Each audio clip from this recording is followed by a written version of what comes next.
Mon nom est Fanny Ardant. Pourquoi les journalistes, pourquoi les télévisions se sont tellement intéressés à ce film? On est déjà ensemble à midi. Mais t'auras pas le temps? Viens avec moi. J'ai pas remis les pieds dans cette maison depuis 15 ans. C'est vous? J'étais le médecin de Mathilde. Je me souviens du médecin, oui.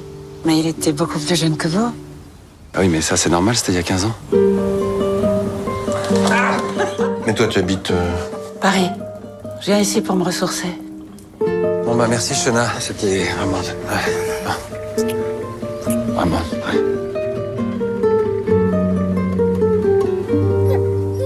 Oui. Qu'est-ce que t'allais imaginer? Je m'en fiche qu'on parle de l'âge sans arrêt. Karine Tardieu, quand on a fait des avant-premières avec le public, elle disait finalement, la différence d'âge n'est pas un sujet. C'est ce qui se passe entre ces deux personnes et comment ça fait écho à tous les membres affectueux de la famille, les filles intergénérationnelles. C'était ça. Mais que, comme je répondais en disant non, ce n'est pas du tout toute cette nouvelle vague qu'on a vue arriver d'Amérique, ou en disant les cougars, ça n'a rien à voir, ce n'était pas sexuel, c'était irrépressible. Et que souvent, Karine Tardieu me disait, ce n'est pas une séductrice. Donc c'est pas quelqu'un qui a jeté son dévolu sur quelqu'un d'autre. Bonjour, c'est Pierre. Bonsoir Pierre. Je te vois.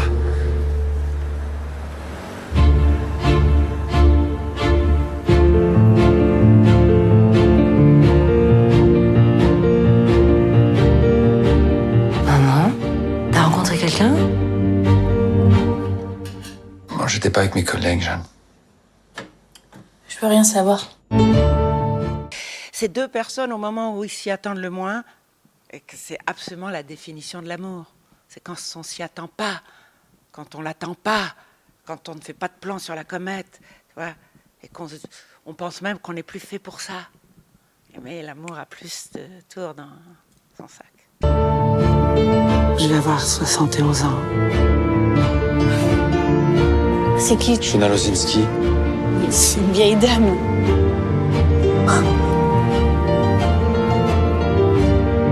Shona, c'est comme ma mère, putain, pourquoi tu me fais ça? Tu vas pas bouleverser ta vie pour une femme qui n'a pas d'avenir. Ça rime à rien, Pierre.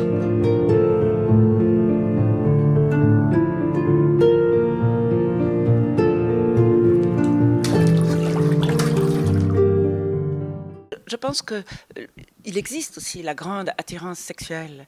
Mais dans la grande attirance sexuelle, il y a un début, un milieu et une fin. C'est comme si vous alliez au restaurant. Ou si quand vous payez une chambre d'hôtel, ou même si vous payez une prostituée ou un escort boy, c'est un deal. L'amour, c'est tout d'un coup ce qui vous empêche de respirer, ce qui fait que vous devenez idiot, c'est que vous perdez les capacités de séduire, justement, et que c'est quelque chose que vous ne pouvez pas contrôler. Et en fait, chaque fois qu'on parle d'âme, c'est qu'on parle de quelque chose qui n'est ni votre corps, ni votre mental, ni votre esprit. C'est ce qui est vous d'une façon qu'on ne peut pas attraper.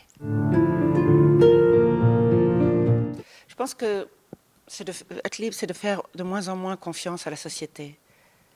Que la société a toujours été là comme un garde-fou. Mais quand la société s'occupe de ce qui ne la regarde pas et que les citoyens obéissent trop facilement, alors on perd d'une façon sans vraiment le comprendre tout de suite, qu'on perd sa liberté, son libre arbitre, sa propre conscience. Je pense que, oui, il n'y a pas qu'une façon d'être.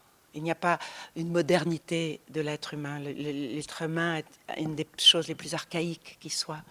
Depuis le temps des Grecs, on n'a pas changé. Il y a toujours justement la violence, la vengeance, le mépris, le vouloir tuer quelqu'un. Donc, curieusement, je pense que notre société est de plus en plus... que la liberté va être de plus en plus mise en danger. Ça, c'est sûr. Parce que souvent, on a mis en face de la liberté la sécurité. Et quand une société cherche plus la sécurité qu'une liberté, c'est que c'est la fin de quelque chose.